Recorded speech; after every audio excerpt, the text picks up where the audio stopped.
Houve um pronunciamento do Hassan Nasrallah. Hassan Nasrallah falou hoje, mas falou mais a respeito dos eventos de 7 de outubro e suas consequências e da questão dos 4 anos da morte do Qassem Soleimani. Há uma nova fala do Hassan Nasrallah, líder do Hezbollah, prevista para o dia 5, sexta-feira agora, onde ele deve enfocar esses eventos que aconteceram em Kerman, que fica no centro-sul do Irã, e aonde você tinha uma multidão enorme se encaminhando para o local onde está enterrado Qassem Soleimani, e 2 explosões, inclusive a segunda causando muito mais vítimas, médicos, paramédicos, equipes de socorristas, que chegavam para verificar qual era a situação naquele momento em função da primeira explosão. Como sempre eu tenho feito nesses últimos eventos relevantes e importantes, eu não posso me prender às fontes abertas do Telegram ou do Twitter, ou mesmo a mídia mainstream, sem procurar, para fazer uma cobertura de qualidade, conversar com interlocutores locais. E se ontem eu já recebi a informação em função do assassinato que aconteceu praticamente para um hóspede do Hezbollah em Beirute, de que o conflito regional seria inevitável, hoje as coisas são um pouco mais graves sob esse ponto de vista e sob essa perspectiva. Enquanto a gente conversa aqui, em muitas cidades do Irã, apesar do avançado do horário, muita gente está na rua, vestida de branco, que é um símbolo em relação à questão da possibilidade, ou da perspectiva, ou da demanda de uma vingança pelos padrões religiosos e culturais locais, e entoando cânticos de morte a Israel. O Irã convocou uma reunião do seu Conselho de Segurança, para tratar do que as autoridades iranianas hoje já dão como certo, que seria uma represália duríssima contra os autores deste ataque. Líderes da Guarda Revolucionária Iraniana, políticos, parlamentares, falaram a respeito da responsabilidade do que eles chamam de entidade sionista, que é a maneira que eles se referem ao Estado de Israel. Muita gente cogita também a possibilidade da participação de grupos como os Mujahedin Khalqs, como o ISIS, como a Al-Qaeda, como grupos de dentro do Afeganistão, que eventualmente possam ter também participado ou concorrido para esse ataque. Especula-se que as fronteiras, tanto do Afeganistão como do Azerbaijão, sejam muito permeáveis à possível entrada de terroristas dentro do Irã. Tudo isso está sendo ventilado nesse momento.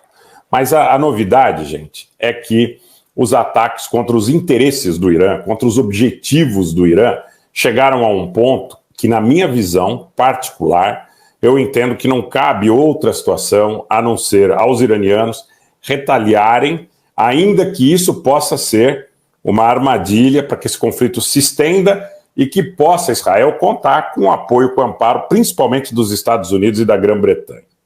Muitos analistas regionais dizem que Israel está tendo muita dificuldade em consolidar os seus ganhos em Gaza, e a partir dessa dificuldade, Israel pretende ampliar o espectro desse conflito para poder contar mais presentemente com o apoio dos Estados Unidos e da Grã-Bretanha. Mormente, esses 2 países seriam, muito provavelmente, aliados de Israel no caso de uma conflagração. Agora há pouco chega também a notícia que Amos Rochenstein, que é um elemento importante, um cidadão dos Estados Unidos, né, judeu dos Estados Unidos, algumas pessoas no Oriente Médio cogitam que poderia ser um ativo de inteligência israelense ou até ter participado de forças especiais israelenses. Essa é uma informação rumorosa, cuja a confirmação não é oficial, mas ele tem muito trânsito, tanto no Líbano como em Israel, e dizem que ele, novamente, foi às pressas à região para tentar evitar essa conflagração, que é dada por muitos setores da mídia, por jornalistas, por experts na cena diplomática, diplomatas retirados, muita gente com as quais nós tivemos a oportunidade de interagir como certa.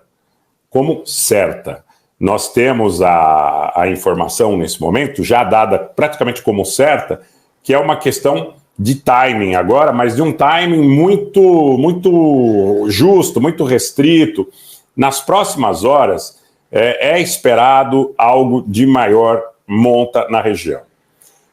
Muita gente pode dizer que, não, Israel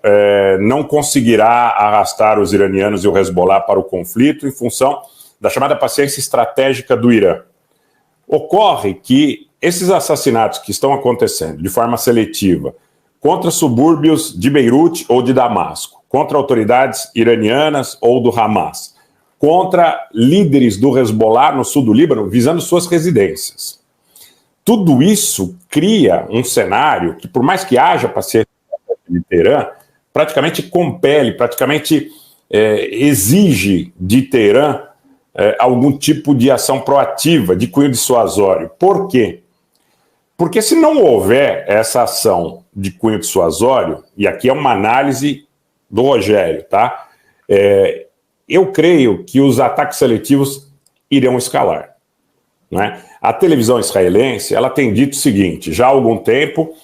o próprio senhor Aruri, número 2 do Hamas, que foi morto no subúrbio sul de Beirute ontem, era um dos membros que a televisão israelense, principalmente os canais 12 e 14, davam como um membro do Hamas que Israel eliminaria. Só que essas mesmas reportagens falam sobre possíveis ataques contra a vida do líder do Hezbollah, Hassan Nasrallah, do presidente sírio Bashar Assad e de outras figuras muito importantes na liderança do Hamas, na liderança do governo sírio, e que não necessariamente estão localizados entre o Líbano e a Síria, que alguns deles estão no Catar, a gente sabe principalmente em relação à liderança do Hamas, outros estão na Turquia, outros estão em países da África do Norte, ali no Magrebe, da África Árabe. Israel já teria dito em mais de uma oportunidade, os senhores conhecem essa realidade, que não seria um obstáculo para Israel o fato destes elementos estarem fora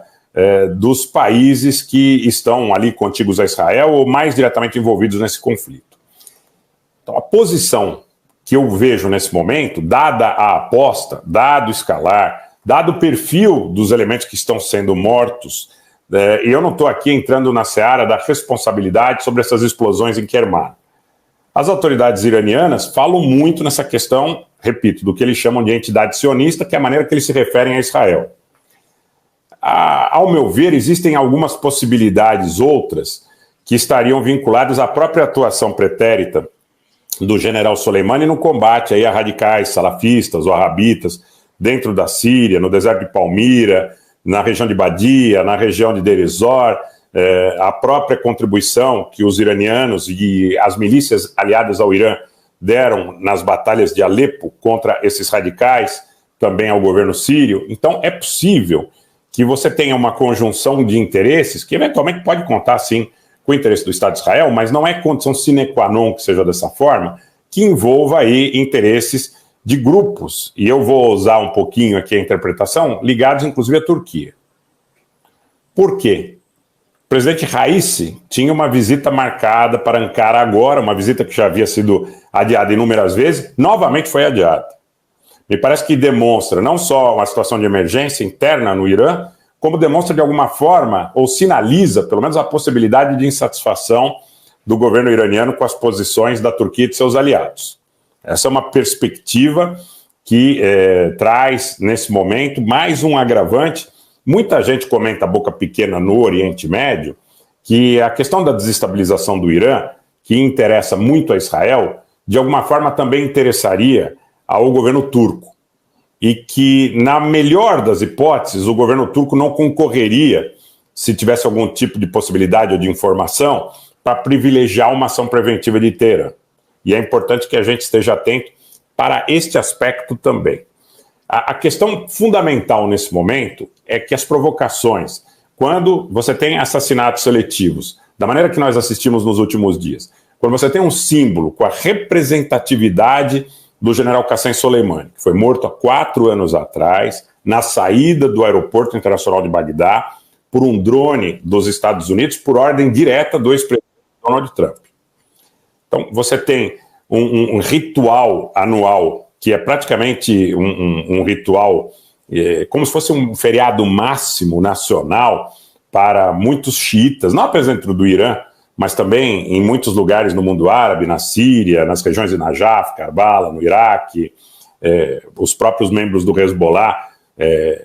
gostam muito de lembrar da atuação do general Qassem Soleimani todos os anos, né?